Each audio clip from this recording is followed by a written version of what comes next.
இன்னைக்கு நம்ம பார்க்க போற வீடியோ என்னன்னா நம்மளோட ஹேர் வந்து நேச்சுரலா எப்படி வந்து வீட்ல ஹேர் பேக் ரெடி பண்ணி ஹேர் மெயின்டைன் பண்றது அப்படின்றது தான் பார்க்க போறோம். ஹேர் பேக் பண்றதுக்கு நம்ம நேச்சுரல் இன்கிரிடியன்ட்ஸ் யூஸ் பண்ண போறோம். ஸோ அதுதான் இந்த வீடியோ ஃபுல்லாக பார்க்க போறீங்க. அண்ட் இந்த வீடியோவில் நீங்கள் எப்படி நேச்சுரலாக ஹேர் கலர் என்ன யூஸ் பண்ணி பண்ணலாம் அப்படின்றதும் பார்க்க போறீங்க. ஸோ இந்த மாதிரி நான் பண்ணியிருக்கேன், அதை வந்து இங்கே கூட இந்த வீடியோவில் ஷேர் பண்ணிக்க போகிறேன். ஸோ யூ கேன் நீங்கள் வந்து இந்த மாதிரி ரெட் கலரில் வரும். நான் வெயிலில் நின்று காட்டுறதுனால உங்களுக்கு கிளியராக வெயிலில் நின்று காட்டுறேன். ஸோ கிளியராக தெரியுன்றனால இந்த மாதிரி ரெட் கலர் வரும். என்னோடய ஹேர் நேச்சுரலாகவே ப்ரௌன் கலரில் தான் இருக்கும். ஸோ அவ்வளோவா டிஃப்ரென்ஸ் தெரியாது. பட் நீங்கள் யூஸ் பண்ணிங்கன்னா எப்படி கலரிங் வந்து நேச்சுரலாக என்ன யூஸ் பண்ணி பண்ணலாம் அப்படின்றத பார்க்க போகிறோம். ஸோ அது தெரிஞ்சுக்க இந்த ஃபுல் வீடியோ பாருங்கள். அண்ட் இப்போது வீடியோக்குள்ளே போகலாம். ஸோ ஃபர்ஸ்ட் வந்து நம்ம ஹென்னா யூஸ் பண்ணி ஹேர் கலரிங் பண்ண போகிறோம். எந்த பார்ட் தேவையோ அந்த பார்ட் நீங்கள் ஹேர் கலர் பண்ணிக்கலாம். ஆல்ரெடி நான் மிக்ஸ் பண்ணி வச்சுருக்கேன். ஸோ எனக்கு தேவையான பார்ட்ஸ் மட்டும் நான் ஹேர் கலர் பண்ணிக்க போகிறோம். ஆல்ரெடி ஹேர் லைட்டாக ப்ரௌனாக தான் இருக்கும், பட் இருந்தாலும் கொஞ்சம் டார்க் பண்ணலாம் அப்படின்னு ட்ரை பண்ண போகிறோம். ஸோ பிளாக்காக இருக்கிற ஹேருக்கு இது நல்லா பளிச்சுன்னு தெரியும். ஃபர்ஸ்ட் எந்தெந்த பார்ட் வேணும் அப்படின்றத நீங்கள் தனித்தனியாக எடுத்து வச்சுக்கலாம். லைக் எப்படி வேணால் நீங்கள் ஃபாலோ பண்ணலாம். உங்களுக்கு எந்த ஹேர் பார்ட் தேவை, கலரிங் தேவை அப்படின்றது. ஆல்ரெடி ஹேர் ப்ரௌனாக இருக்கனால எனக்கு கொஞ்சம் இருந்தால் போதும் அப்படின்றனால எனக்கு தேவையான மேலே தெரியுற சில பார்ட்ஸ் மட்டும் நான் எடுத்திருக்கேன். சில பேர் ப்ரொஃபஷ்னலாக எடுப்பாங்க, சில பேர் அப்படியே எடுப்பாங்க. ஸோ அந்த மாதிரி நீங்கள் நேச்சுரலாகவே எடுத்துக்கலாம் உங்களுக்கு எந்த பார்ட் தேவை அப்படின்றது. இது ஜஸ்ட் ஒரு ஹோம் ரெமெடி மாதிரி தான். நிறைய பேர் வெளில போயிட்டு பண்ண முடியாது, ஒரு வெளில வந்து போனால் கெமிக்கல்ஸ் ஏதாச்சும் அஃபெக்ட் ஆகுமோ இருக்கும். ஸோ ஹென்னா யூஸ் பண்ணும்போது ஹென்னா நம்ம ஹேர் கண்டிஷ்னராகவும் யூஸ் பண்ணிக்கலாம். ஹேர் ஸ்ட்ரென்தன் பண்ணும் ஹென்னா நல்லா. அப்புறம் நம்மளோட pH லெவலையும் ஹென்னா பேலன்ஸ் பண்ணும். ஸோ இது வந்து நிறைய பேர் வந்து ஹேர் டைக்கு பதிலாக மெஹந்தி எண்ணெய் தான் யூஸ் பண்ணிப்பாங்க ஹேர் டைக்கும் பதிலாகவும். ஸோ நம்ம இந்த மாதிரி கலரிங் கூட யூஸ் பண்ணிக்கலாம். ஆக்சுவலி ஒரு வாட்டி நிறைய ஹென்னா போட்டு என் ஹேர் ரொம்ப ரெட்டாக ஆகிடுச்சு. ஸோ இப்போ வந்து கொஞ்சம் பார்ட் யூஸ் பண்ணிக்கலாம் அப்படின்ட்டு நானே வந்து சரி எனக்கு தேவையான பார்ட்ஸ் மட்டும் எடுத்திருக்கேன். ஸோ அந்த மாதிரி உங்களுக்கு எந்த பார்ட் தேவையோ அந்த பார்ட்டை நீங்கள் யூஸ் பண்ணிக்கலாம்.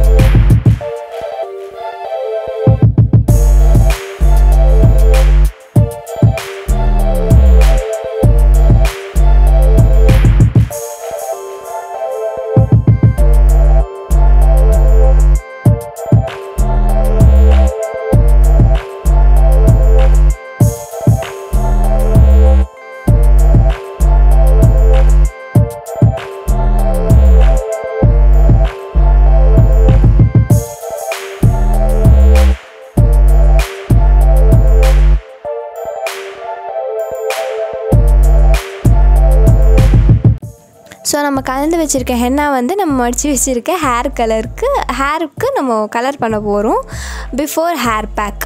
ஸோ வந்து நீங்கள் ப்ரஷ் யூஸ் பண்ணிக்கலாம், ஒரு எல்ஸ் கையில் கூட உங்களால் பண்ண முடியும்னா கையே யூஸ் பண்ணிக்கலாம். ஸோ நான் இந்த ஹேர் கலர் பண்ணுறதுக்கு மட்டும் ப்ரஷ் யூஸ் பண்ணிக்க போகிறேன். ஸோ ஃபர்ஸ்ட் ஒரு பார்ட்டாக நீங்கள் எடுத்து ஹேர் கலர் பண்ணிக்கலாம். அதுக்கு முன்னாடி மற்ற முடியை வந்து நீங்கள் பின்னாடி டைப் பண்ணிடலாம். ஸோ தட் அந்த முடியில் ஹென்னா படாமல் இருக்கும் அப்படின்றனால. ஸோ நம்ம ஃபர்ஸ்ட் எதுக்கு இந்த மாதிரி பண்ணுறோன்னா, நம்ம ஹேர் பேக் போட்டோன்னா எல்லாத்துக்கும் போட வேண்டியதாக இருக்கும். அதனால் எதில் ஹென்னா போடுறதுன்னு நமக்கு சரியாக ஐடியா இருக்காது. அதேமாதிரி பின்னும் பண்ண முடியாது. அதனால் நம்ம ஃபர்ஸ்ட் பின் பண்ணிக்கிட்டு ஹென்னா போட்டு திருப்பி இதே மாதிரி நம்ம செட்டில் பண்ணிட்டு அப்புறம் ஹேர் பேக் அப்ளை பண்ணலாம். So first henna.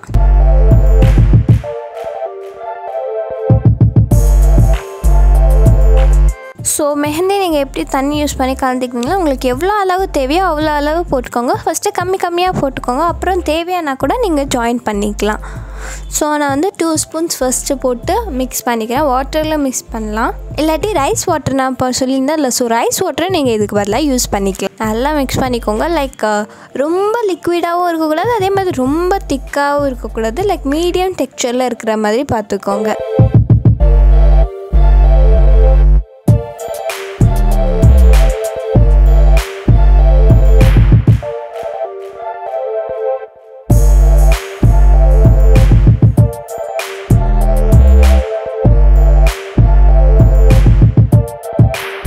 So then next brush use பண்ணி நம்ம ஹென்னா அப்ளை பண்ண போகிறோம். ஒரு பார்ட்டாக எடுத்துக்கோங்க, எடுத்து நீங்கள் அப்ளை பண்ணுங்கள். ஸோ இப்படி அப்ளை பண்ணும்போது உங்களோட ஃபேஸில் படுறதுக்கும் சான்சஸ் இருக்குது. ஸோ உங்கள்கிட்ட வேறு எதனா பேப்பர் இருந்தால் கூட வச்சுக்கலாம், ஆர்எல்ஸ் ஃபாயில் பேப்பரும் யூஸ் பண்ணிக்கலாம். ஸோ நான் ஃபாயில் பேப்பர் யூஸ் பண்ணிக்கிறேன். ஸோ தட் நம்ம ஃபேஸில் அவ்வளோவா படாமல் இருக்கும். நீங்கள் படாமலே பண்ணுவீங்கன்னா ஃபாயில் பேப்பர் யூஸ் பண்ண தேவையில்லை. ஸோ நான் அந்தளவுக்கு கான்ஷியஸாக பண்ண மாட்டேன். அண்ட் நீங்கள் அதே மாதிரி செட்டில் பண்ணிடலாம். ஹென்னா அப்ளை பண்ணிட்டு நீங்கள் ஃபர்ஸ்ட் எப்படி செட்டில் பண்ணியிருந்தீங்களோ அதே மாதிரி செட்டில் பண்ணிடலாம். ஸோ இந்த மாதிரி நம்ம எல்லா பார்ட்டுக்கும் ரிமூவ் பண்ணிட்டு ஹென்னா அப்ளை பண்ணிட்டு திருப்பியே எப்படி இருந்ததோ அப்படியே செட்டில் பண்ண போகிறோம். அதே ஸ்டெப் தான், ஜஸ்ட் லைக் தட். நம்ம வச்சுருக்க நம்ம ஒரு 4 செட்ஸ் வச்சுருக்கோம், மேலே வந்து ஹேரில் மடித்து வச்சுருக்கோம். அதை வந்து நம்ம ரிமூவ் பண்ணிட்டு ஹென்னா அப்ளை பண்ணிட்டு திருப்பி அதே மாதிரி செட்டில் பண்ண போடும்.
அண்ட் எஸ் எல்லாம் முடிஞ்சிச்சு. இப்போ நெக்ஸ்ட்டு வந்து நம்ம ஹேர் பேக்குக்கு தேவையான மெட்டீரியல்ஸ் யூஸ் பண்ண போகிறோம். ஹேர் பேக்குக்கு ஃபஸ்ட்டு அவுரி பொடி நீங்கள் வந்து ஆப்ஷனல் தான், அது யூஸ் பண்ணிக்கலாம்.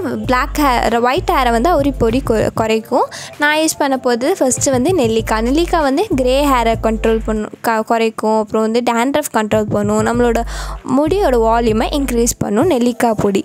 அண்ட் தென் நெக்ஸ்ட்டு வந்து மெஹந்தி வந்து ஹேருக்கு ஒரு நல்ல கண்டிஷனர் ஸ்ட்ரென்தன் பண்ணும், நம்ம pH லெவலில் பேலன்ஸும் பண்ணும். ஸோ ஆல்ரெடி ஹேர் ப்ரௌனாக தான் இருக்குது. அண்ட் நெக்ஸ்ட்டு நம்ம யூஸ் பண்ணுறது ஐபிஸ்கஸ் பவுடர் வந்து டேண்ட்ரஃப் ப்ரிவென்ட் பண்ணும். அப்புறம் வந்து ஸ்ப்ளிட்டன்ஸ் இருக்காது, கிரே ஹேரும் வரவே வராது. ஸோ இதை மூணையும் நம்ம நல்லா மிக்ஸ் பண்ணிக்க போகிறோம். அவுரி பொடி வந்து இட்ஸ் ஆப்ஷனல். ஸோ நீங்கள் உங்களுக்கு கிரே ஹேர் ஒயிட் ஹேர் அதிகமாக இருந்ததுன்னா அவுரி பொடியை நீங்கள் தனியாக கூட ஹேரில் அப்ளை பண்ணிக்கலாம். ஸோ இப்போ நம்ம ஹேர் பேக் போட போகிறோம். பேலன்ஸ் இருக்கிற ஹேருக்கு வந்து ஹேர் பேக் நீங்கள் ப்ரஷ்லேயும் யூஸ் பண்ணிக்கலாம், கையில் யூஸ் பண்ணிக்கலாம். நான் கை தான் யூஸ் பண்ணிக்க போகிறேன். ஸோ ஈஸியாக இருக்கும். அண்ட் உங்கள் ட்ரெஸ் மேலெல்லாம் படாமல் இருக்குது, ஏதாச்சும் ஒரு டவல் யூஸ் பண்ணிக்கோங்க. ஸோ தட் உங்கள் ட்ரெஸ் எதுவும் டேமேஜ் ஆகாமல் இருக்கும். ஏன்னா நம்ம கையில் அப்ளை பண்ண போகிறோம். இதுவே வந்து ப்ரஷ்னால் அது பரவாயில்ல. ஸோ கையில் அப்ளை பண்ணுறதுனால கன்ஃபார்மாக உங்கள் ட்ரெஸ் மேலெலாம் ஆகும். அதனால் வேஸ்ட் கிளாத் இருந்தால் அப்ளை பண்ணிக்கோங்க. ஃபுல் ஹேர் ஸ்கேல்ப்க்கு கூட அப்ளை பண்ணிக்கோங்க. அப்புறம் வந்து ஸ்ப்ளிட் எண்ட்ஸில் மெயினாக அப்ளை பண்ணிக்கோங்க ஃபுல்லாக. ஸோ வந்து இது யாராச்சும் போடுற மாதிரி இருந்தால் கூட இன்னும் நல்லா வாட்டமாக இருக்கும். ஸோ நீங்களே செல்ஃபாக போட்டுனா கூட பார்த்து பொறுமையாக அப்ளை பண்ணிட்டு எல்லா ஹேருக்கும் அப்ளை ஆகிற மாதிரி பார்த்துக்கோங்க. மெயினாக ஸ்ப்ளிட் எண்ட்ஸ், ஸ்கேல்பில் கொஞ்சோண்டு. ஸோ இதை போடும்போதே நல்ல ஜில்லுன்னு ஒரு ஃபீலிங் கிடைக்கும் உங்களுக்கு. லைக் அந்த குளிர்ச்சியாக இருக்கும் அப்படின்வாங்கள்ல. ஸோ அந்த மாதிரி ஒரு கிடைக்கும். இது நீங்கள் ட்ரை பண்ணி பாருங்கள். கண்டிப்பாக செம்ம பெனிஃபிட்டாக இருக்கும். நான் வந்து ரெகுலராக இந்த பேக் நான் ஃபாலோ பண்ணிகிட்ருக்கேன். ஸோ இந்த தான் ஃபஸ்ட் டைம் வீடியோ பண்ணுறேன். அண்ட் எஸ், ஃபுல்லாக முடித்தோடனே நம்ம clip போட்டுட்டோன்னா after 2 hours or 3 hours கழிச்சு உங்கள் ஹேர் வாஷ் பண்ணிங்கன்னா ரொம்ப செம்மையாக இருக்கும். சீரியஸ்லி அந்த ஃப்ரீஸாக இருக்காது. ஒன்று முடிக்கொன்று ஒட்டிக்காமல் ஃப்ரீயாக இருக்கும். ட்ரை பண்ணி பார்த்து எனக்கு ரிசல்ட் எப்படி இருக்குன்னு என் கூட ஷேர் பண்ணிக்கோங்க.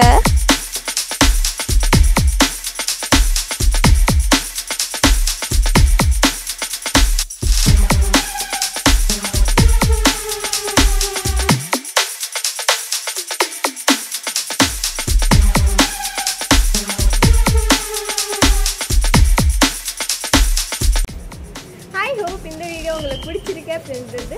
இந்த மாதிரி வேறு ஏதாச்சும் ஹோம் ரெமடிஸ் உங்களுக்கு தெரிஞ்சுருந்தா கமெண்ட்ஸில் என் கூட ஷேர் பண்ணிக்கோங்க. அண்ட் இது யூஸ்ஃபுல்லாக இருந்ததா அப்படின்றதையும் ஷேர் பண்ணிக்கோங்க. ஸோ அது எனக்கு ஒரு மோட்டிவேஷனாக இருக்கும். அண்ட் தேங்க்ஸ் ஃபார் வாட்சிங். Be connected.